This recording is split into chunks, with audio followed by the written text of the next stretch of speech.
আমি নিশ্চিত জানি তার কোনো বিপদ হয়েছে। দরজা খোলা, সঙ্গে সঙ্গে ঘরের কথা ও দু তিনজন লোকের পায়ের শব্দ। আমাকে চিনতে পারছেন না পিসিমা?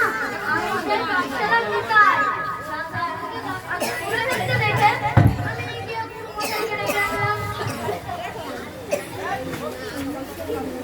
ওকে কে তোমরা? বাবাকে এমন ধরাধরি করে আনছো কেন? বাবার চোখ বন্ধ কেন? ও গুরু মশাই, ভয়সে আমার প্রাণ হয়ে যাচ্ছে।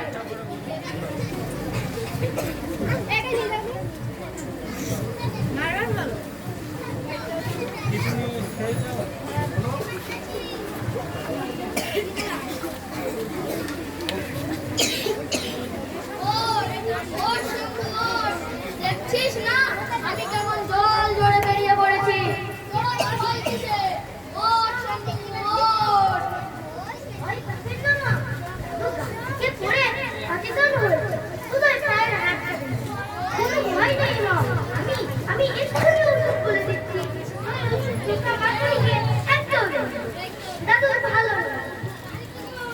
ছেলে মানুষ, কিসের ছেলে মানুষ?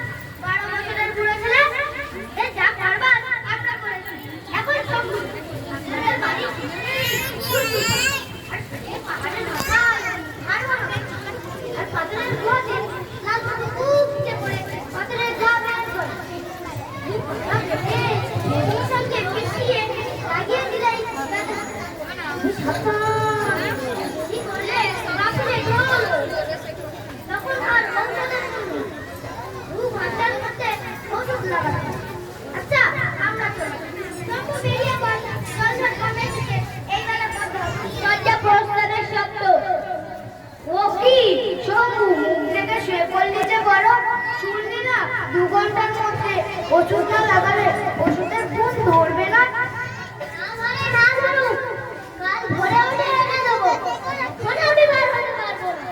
পুরো দাদু বসার অসুবিধার হয়ে পড়ে থাকে, পিছিয়ে তার পাশে মুখ বুঝে বসে থাকে। কেউ কথা কয় না। উনুনের ওপরে ভাতের হাঁড়ি টকবক করতে